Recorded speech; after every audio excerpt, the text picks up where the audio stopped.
ولا یضار کاتب ولا شہید، لکھنے والے کو بھی تکلیف نہ دی جائے اور گواہ کو بھی تکلیف نہ دی جائے، یعنی لکھنے والے کو بغیر اجرت کے لکھنے پر مجبور نہ کیا جائے اور گواہ کو زبردستی سچی گواہی سے نہ روکا جائے۔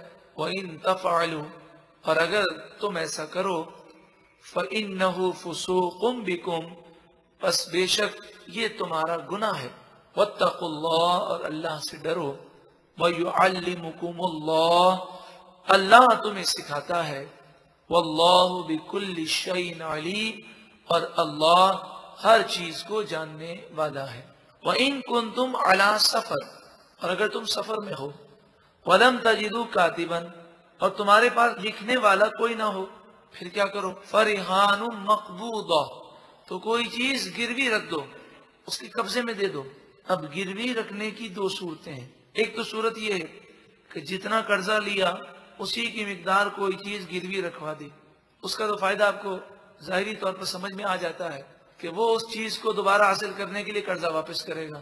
اور دوسری صورت یہ ہے کہ اگر سفر کے دوران اس کے پاس ایسی کوئی چیز ہی نہ ہو تو وہ معمولی سی چیز بھی گروی رکھوا دے، مثلا گھڑی گروی رکھوا دے اور قرضہ حاصل کر لے۔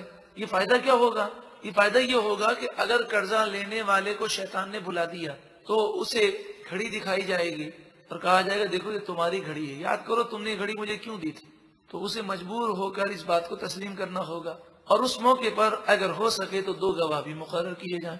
فَإِنْ أَمِنَ بَعْضُكُمْ بَعْضًا فَلْيُؤَدِّ الَّذِي اؤْتُمِنَ أَمَانَتَهُ، پھر جب تمہیں ایک دوسرے سے امن حاصل ہو جائے بس چاہیے کہ امانت واپس کر دی جائے، یعنی جب قرضہ واپس ہو جائے تو امانت واپس کی جائے۔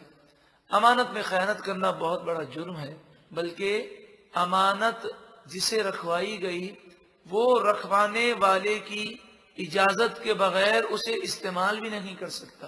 مثلا کسی نے 1000 روپیہ ہمیں امانت رکھوایا تو ہم نے استعمال کر لیا اور دوسرے 1000 روپے اس کو بعد میں دے دیے، تو یہ اس کی اجازت کے بغیر جائز نہیں ہے۔ یہ قاعدہ یاد رکھیں۔ وَلْيَتَّقِ اللَّهَ رَبَّهُ، اور چاہیے کہ وہ اپنے رب اللہ سے ڈرے۔ وَلَا تَكْتُمُوا الشَّهَادَةَ، اور تم گواہی کو نہ چھپاؤ۔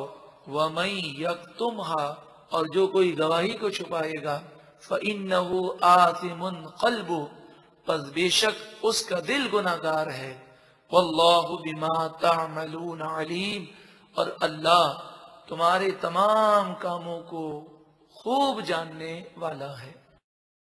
سورہ بقرہ کا آخری رکوع ہے، اس کی بہت فضیلت ہے۔ فرمایا جو رات کو سورہ بقرہ کی آخری آیتیں پڑھ کر سو جائے تو یہ آیتیں اس کے لیے کافی ہیں۔ ہر ناگہانی آفتوں سے، ہر مصیبت سے بچانے کے لیے یہ آیتیں اس کے لیے کافی ہیں۔ حضرت عبداللہ بن عباس رضی اللہ تعالی عنہما کا قول ہے کہ جو رات کو سورہ بقرہ کی آخری آیتیں پڑھ لے اسے پوری رات عبادت کا ثواب دیا جاتا ہے۔ للہ ما فی السماوات، اللہ ہی کے لیے ہے جو کچھ آسمانوں میں ہے، وما فی الارض، اور جو کچھ زمین میں ہے۔ اس آخری رکوع کی ایک اور فضیلت یاد آئی کہ جب میت کو دفنا دیں تو سرہانے کھڑے ہو کر سورہ بقرہ پہلا رکوع مفلحون تک سورہ بقرہ کی 5 آیتیں پڑھی جائیں اور پاؤں کی طرف کھڑے ہو کر سورہ بقرہ کا آخری رکوع پڑھا جائے، اللہ تعالیٰ اس شخص کو عذاب قبر سے محفوظ فرمائے گا۔ وَإِن تُبْدُوا مَا فِي أَنفُسِكُمْ، اور جو کچھ تمہارے دل میں ہے وہ تم ظاہر کرو، او تخفوہ، یا تم اسے چھپاؤ، یحاسبکم بہ اللہ، اللہ تعالیٰ تمہارا اس پر حساب لے گا۔ فیغفر لمن یشاء، پس اللہ تعالیٰ بخش دے گا جسے وہ چاہے گا، ویعذب من یشاء، اور عذاب دے گا جسے وہ چاہے گا۔ واللہ علی کل شیء قدیر، اور اللہ ہر چاہت پر قادر ہے۔ جب یہ آیت کریمہ نازل ہوئی صحابہ کرام روتے ہوئے حضور اقدس صلی اللہ علیہ وآلہ وسلم کی بارگاہ میں حاضر ہوئے، کیونکہ اس آیت میں فرمایا گیا کہ تم اپنے دل کی باتیں ظاہر کرو یا نہ کرو، اللہ تعالیٰ اس پر حساب لے گا۔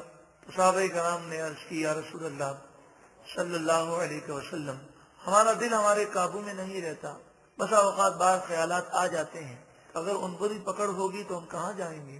یہ صحابہ کرام نے گویا کہ ہمارے لیے آسانی پیدا فرمائی. وہ تو محفوظ ہیں، انہیں تو اللہ نے بلند مقام عطا فرمایا. رسول اللہ صلی اللہ علیہ وآلہ وسلم نے فرمایا یہ نہ کہو بلکہ تم اس آیت پر ایمان لاؤ اور کہو سمعنا و اطعنا، ہم نے سنا اور ہم نے فرما برداری کی. تم یہ کہو گے تو اللہ تعالیٰ آسانی فرما دے گا. صحابہ کرام نے کہا سمعنا و اطعنا. اس پر یہ آیت کریمہ نازل ہوئی.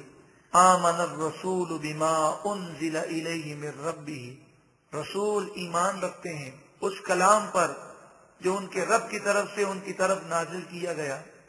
والمؤمنون، اور تمام مومنین اس کلام پر ایمان رکھتے ہیں. کل آمن باللہ وملائکتہ، تمام ایمان لائے اللہ پر اور اس کے فرشتوں پر، وکتبہ، اور اس کی تمام کتابوں پر، ورسلہ، اور اس کے تمام رسولوں پر. یہ کہتے ہوئے ایمان لائے لا نفرق بین احد من رسلی، ہم ایمان لانے میں کسی رسول کے درمیان کوئی فرق نہیں کرتے، تمام پر ہم ایمان رکھتے ہیں. یہاں اس سے مراد ایمان لانے میں فرق نہیں کرتے، سب پر ایمان لاتے ہیں. ورنہ رسولوں کی فضیلت تیسرے پارے کے شروع میں بیان ہوئی. تلک الرسل فضلنا بعضهم علی بعض، کہ بعض رسولوں کو بعض پر ہم نے فضیلت عطا فرمائی. وقالوا، اور وہ صحابہ کرام بولے سمعنا و اطعنا، اے پروردگار ہم نے تیرا کلام سنا اور ہم تیرے کلام کے فرما بردار ہیں. غفرانک ربنا، اے ہمارے رب ہمیں معاف کر دے. وإلیک المصیر، اور تیری ہی طرف پلٹ کر آنا ہے. آمین آمین آمین. جب صحابہ کرام نے عرض کی اللہ تعالیٰ نے آسانی فرمائی. لا یکلف اللہ نفسا الا وسعها، اللہ تعالیٰ کسی جان پر اس کی طاقت سے زیادہ بوجھ نہیں ڈالے گا. وہ وسوسے کہ جو انسان کے اختیار میں نہیں، وہ انہیں برا سمجھتا ہے، لیکن پھر بھی اگر ایسے خیالات آتے ہیں تو نبی کریم صلی اللہ علیہ وآلہ وسلم نے فرمایا اس پر پکڑ نہیں ہوگی. بس زبان پر وہ وسوسے نہ لائے، اور ان وسوسوں پر پریشان ہونا یہ سعادت کی بات ہے، مگر ان معنوں میں پریشان نہ ہو کہ میرے ایمان کا کیا ہوگا. جب رسول اللہ صلی اللہ علیہ وآلہ وسلم نے فرمایا ایسے وسوسے جس پر دل پر قابو نہیں ہے اس پر پکڑ نہیں کی جائے گی. ہاں، انسان کو چاہیے کہ ایسی چیزوں سے بچے جو وسوسے پیدا کرتے ہیں. گندے مناظر گندا ذہن دیتے ہیں، اور گندی صحبت گندے عقائد پیدا کرتی ہے. تو ان تمام چیزوں سے بچنا چاہیے. لہا ما کسبت، کسی جان کے لیے فائدہ ہے جو اس نے کمایا. وعلیہا ما اکتسبت، اور کسی جان کے لیے نقصان وہی ہے جو اس نے کمایا. یعنی نقصان خود اس نے اپنا کیا اور نیکی کی تو اپنا بھلا کیا. اب بڑی پیاری دعائیں ہیں آخر میں، ہاتھوں کو بلند کیجیے. ہم بھی رب العالمین کی بارگاہ میں ان الفاظ کے ساتھ دعا کرتے ہیں. ربنا، اے ہمارے رب، لا تؤاخذنا ان نسینا او اخطأنا، اگر ہم بھول جائیں یا خطا ہو جائے تو اے مالک و مولا تو ہماری پکڑ نہ فرما. ربنا، اے ہمارے رب، ولا تحمل علینا اصرا کما حملته علی الذین من قبلنا، اے پروردگار جو بوجھ تو نے پچھلی امتوں پر ڈالا وہ بوجھ ہم پر نہ ڈال. ربنا، اے ہمارے رب، ولا تحملنا ما لا طاقت لنا به، ہم پر وہ بوجھ نہ ڈال کہ جس کو اٹھانے کی ہم میں طاقت نہیں. واعف عنا، اے پروردگار ہمیں معاف کر دے. واعف عنا، اے پروردگار ہمیں معاف کر دے. واعف عنا، اے پروردگار ہمیں معاف کر دے. واعف عنا، اے پروردگار ہمیں معاف کر دے.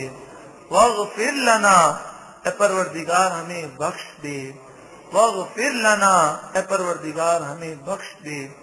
واغفر لنا، اے پروردگار ہمیں بخش دے. وارحمنا، اے مالک و مولا ہم پر رحم فرما. وارحمنا، اے مالک ہم پر رحم فرما. وارحمنا، اے مالک ہم پر رحم فرما. انت مولانا، تو ہی حقیقی مالک ہے، تو ہی حقیقی مددگار ہے، تو ہی حقیقی مولا ہے. فانصرنا تو ہماری مدد فرما علی القوم الکافرین، کافر قوم کے خلاف۔ اے پروردگار کشمیر، فلسطین، افغانستان، عراق اور جہاں جہاں مظلوم مسلمان ہیں انہیں فتح و نصرت عطا فرما اور دشمنان اسلام کو نیست و نابود فرما۔ آمین آمین آمین بجاہ النبی الامین صلی اللہ علیہ وسلم۔ الحمدللہ سورہ بقرہ مکمل ہوئی۔ اللہ تعالیٰ کا جتنا شکر ادا کریں کم ہے۔